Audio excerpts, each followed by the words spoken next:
the chase and the hunt, and I set the pace when I'm running. I always take what I want and I always give it 100. Don't need a bank, no I'm funded. Play the game like it's nothing. I'm always thankful for something. Don't take for granted, stay humble. Now wake up! It's time to look at the enemy. Look in the mirror if he is no friend to me. It's not working out, maybe it's the chemistry. It's time to break up so I can make a better me. Better believe. Olá e sejam bem-vindos a mais um episódio do canal Dividendos. Todos os anos, a Associação Portuguesa de Fundos de Investimento entrega prémios aos fundos com melhor performance no ano transato. Este prémio é diferenciado por várias categorias, dependendo do tipo de fundo que estão a avaliar. Ora, eu hoje vou mostrar-vos o fundo BPI Universal, o melhor fundo de 2024, no que foi uma categoria de múltiplos produtos de investimento e uma exposição ao risco equilibrada. O BPI, para quem anda mais distraído, é um banco privado português que pertence a um grupo financeiro espanhol chamado CaixaBank. Este grupo ficou com o controle do Banco Português em 2017 e isto vai ser muito importante mais lá para a frente para perceberem a estrutura de custódia dos ativos que vamos falar. Por cá, o BPI tem cerca de 23 fundos de investimento no mercado português e este BPI Universal é dos mais antigos de todos. Nasceu em 1995 e tem atualmente cerca de 977 investidores que detêm atualmente perto de 8 milhões do fundo. A título de curiosidade, o BPI como entidade de gestão tem cerca de 14% da gestão de fundos de investimento em Portugal, com perto de 7,5 mil milhões de euros sob gestão. Portanto, este fundo representa uma fatia muito residual do negócio, ou se quiserem 0,1% do total. Ao ser detido por um grupo espanhol, o BPI subcontrata vários serviços a uma entidade, CaixaBank, entre eles o serviço de depositário através de uma outra empresa, o SecaBank. Por outro lado, este SecaBank tem conta nos diferentes CSDs, ou bancos internacionais, para a custódia desses títulos. O Citibank e, de novo, o BPI são bancos de exemplo, mas também o Euroclear e a Iberclear são exemplos de CSDs. Isto pode parecer estranho, que a gestão de ativos do BPI contrate uma empresa para que esta abra conta no Banco BPI para custodiar os títulos portugueses. Porquê? Porque é um nível de intermediação desnecessário, mas que se justifica se a ideia é centralizar todas as operações num único provedor. Vocês podem comprovar que efetivamente ambas entidades estão registadas no CSD português, porque esta informação até, aliás, é totalmente pública. Se não sabes do que é que eu estou a falar, tenho um episódio que explica aqui a cadeia de custódia de ações e o que é isto dos CSDs, que podes ver depois deste episódio. Percebido isto, entendes também o porquê do fundo ter custos superiores a 1%, entre a comissão de gestão para pagar a quem gera, a comissão de depósito para pagar ao custodiante, comissões ou taxas de supervisão para a CMVM ou até custos de auditoria. O ano passado foram 113 mil euros que representaram ali 1,5% do fundo. Por outro lado, e de forma a manter-se competitivo, este fundo não cobra subscrições, sendo que tens ali um depósito mínimo de 250 euros no início, que depois passa a 25 para os reforços. Mas então, e a performance deste fundo? Por que motivo é que ele ganhou um prémio e será que vale a pena investir neste tipo de ativos? E aqui é importante perceberes duas coisas. A primeira é que o índice de risco deste fundo é baixo, apenas 3, o que significa que não podemos esperar retornos muito avultados. E o segundo é que este tipo de fundos, devido à regulamentação, estão limitados a determinadas quantidades de ativos em carteira. Por exemplo, tem de ter mais de 2/3 do capital investido,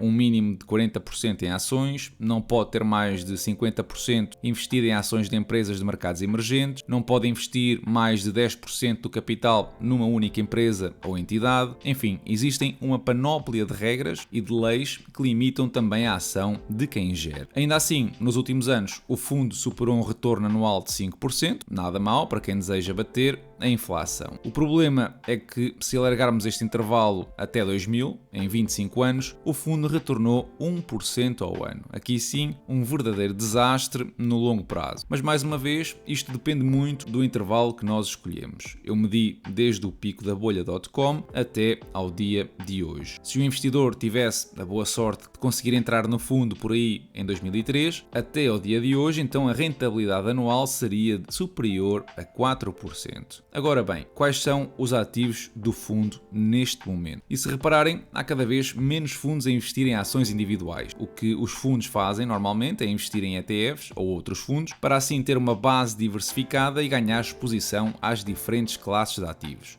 Por exemplo, vemos ali 7% de exposição ao ouro, muita exposição a obrigações, exposição sobretudo dívida pública, exposição também a setores como seguradoras e utilidades, setores mais defensivos. Temos ali o Nasdaq e um ETF de digitalização, que são os que tentam puxar o resto para cima. Mas reparem como a nível de peso anda tudo ali mais ou menos à volta dos 5 a 6%. 5% mais abaixo também num ETF crescimento do S&P 500 e alguma liquidez para honrar levantamentos dos subscritores. Tu agora podes estar na dúvida de até que ponto é que a gestão ativa tem influência na composição destes fundos. Afinal de contas, podiam simplesmente comprar os ETFs e deixar andar em modo automático, mas não é bem assim. Repara como esta carteira, no final do ano passado, era muito diferente. Não havia exposição a ouro, os ETFs eram mais globais, tinham ETFs de small caps, enfim, nota-se que existe pelo menos um rebalanceamento da carteira e isto num espaço de 6 meses. Até podes, inclusivamente, transferir o documento da ficha mensal e ler o comentário do gestor responsável por este fundo e da sua estratégia. Neste documento podes até ver a evolução da exposição do fundo nos últimos meses, o que de alguma maneira te pode ajudar a compreender o tal comentário. Mas aqui o objetivo da minha análise não é mostrar-te que podes replicar a carteira do fundo de forma mais eficiente, mas sim que podes olhar para estes portfólios e retirar algumas ideias, por exemplo, de ETFs promissores. O ETF da digitalização é provavelmente algo desconhecido para ti, mas representa, na minha opinião, excelentes empresas. Shopify, Fortinet, Mercado Livre, Visa, Meta, anda tudo por aqui. Pena que o ETF em si tenha um custo anual de 0,4%. Outro ETF que provavelmente também não conhecias é o Global Blockchain da Invesco, onde tem empresas como a Metaplanet, a Coinbase ou a MicroStrategy, sendo estas algumas das que estão representadas. Mas então,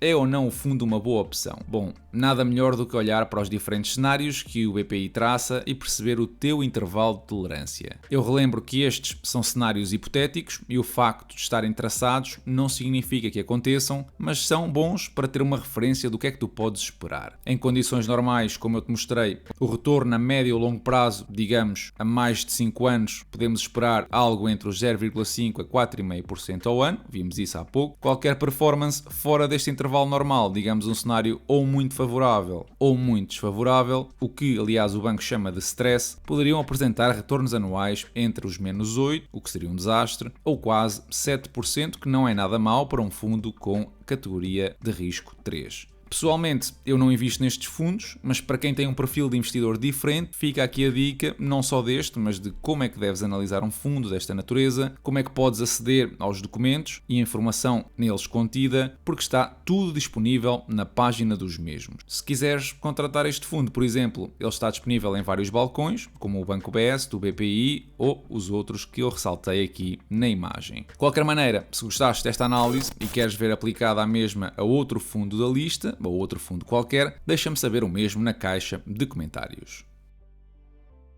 Mais uma semana positiva para a maioria dos índices mundiais, com Estados Unidos e China a apresentarem ganhos significativamente acima de todos os demais. Quem deixou de estar em cima foi o governador do Banco de Portugal, que cedeu lugar a um novo, desta vez Álvaro Pereira terá a responsabilidade de liderar a supervisão dos bancos em Portugal. A polémica neste momento centra-se no facto de não ter sido a primeira escolha e a minha opinião, muito sinceramente, é que vale pouco se foi primeira ou 10ª escolha, desde que seja competente e não opine frequentemente sobre decisões políticas, o que, digamos, já seria um upgrade considerável. Mas como manda ao bom senso, guardaremos o julgamento para depois de começar efetivamente a tomar decisões. Quem decidiu esta semana foi o BCE em manter as taxas de juro nos 2% depois de vários meses consecutivos a descer as mesmas. Faz sentido, até porque já estão alinhadas, talvez até abaixo dos valores mais recentes da inflação. No entanto, os mercados ainda estão à espera de uma última descida este ano, talvez até já em setembro. Eu relembro que o BCE começou a cortar as taxas de juro em junho do ano passado, tendo cortado 50% das mesmas e a economia pouco mexeu entretanto. É verdade que estas decisões levam o seu tempo a propagar-se nas diferentes economias da região, mas ainda assim vemos uma recuperação muito tímida de países como a Alemanha ou da França, por exemplo. O que sim cresce, como nunca, é o endividamento das famílias portuguesas, que em maio bateu um recorde que durava desde 2008. O pessoal está a endividar-se a uma velocidade que já não se via há 17 anos, fruto precisamente dos tais 50% de queda nas taxas de juros. Agora bem, este crédito, se for aplicado em negócios e em algo produtivo, tudo impecável, o problema é que a maioria é para aplicar em imóveis, o que só coloca pressão nos preços dos ativos e contribui zero para a prosperidade futura de todos. E sabem o que é que garantidamente acontece no futuro? É que a torneira vai fechar. É isso que vai começar a acontecer ao país e posteriormente a quem nele reside. Eu digo isto porque a proposta de orçamento da Comissão Europeia, que eu falei aqui na semana passada, cortou em 18% o financiamento a Portugal. 18% são 7 mil milhões de euros a menos. E como bons subsídio-dependentes, fomos chorar mais um pouco para que de alguma forma tirem a outros para nos dar a nós. Estamos muito mal habituados e este desmame vai doer ao estilo da Troika. Escrevam o que vos estou a dizer. No que respeita ao portfólio, foi uma semana de mexidas. Como já tinha mencionado no episódio de há 2 semanas, eu vendi a UGI e a Johnson & Johnson, com mais-valia ali na casa dos 30%. Parte deste capital foi usado para reforçar a minha posição na empresa Motorola, que se não conheces, dá uma vista neste episódio para ficares a conhecer as minhas motivações, ou junta-te ao Patreon e ficarás a conhecer tudo em tempo real, as minhas compras, as minhas vendas e também ordens pendentes ou até o portfólio. Por lá também encontras uma análise exclusiva que eu subi esta semana ao REIT Park Hotels and Resorts, que podes encontrar com mais de 80 outras empresas que só existem por lá. O portfólio, esse fechou a semana nos 56% de valorização, tendo conseguido $85 em dividendos neste mês de julho. E é tudo por hoje. Apoia o canal deixando o teu like, partilha isto com os teus amigos, segue-me no Insta, onde eu vou subindo conteúdo diferente. E se queres participar na comunidade de investimento mais vibrante em Portugal, então junta-te a nós no Patreon. Da minha parte, eu desejo-te uma excelente semana e bons investimentos. É que muito dinheiro na mão de poucos simboliza miséria, simboliza prostituição, simboliza analfabetismo, simboliza empobrecimento e simboliza fome. Agora é o contrário. Pouco dinheiro na mão de muitos significa exatamente o contrário. Significa sociedade próspera, sociedade com emprego, sociedade consumindo e sociedade vivendo decência, sabe, ética imprescindível para a sobrevivência humana. Shit, that's really dumb, isn't it?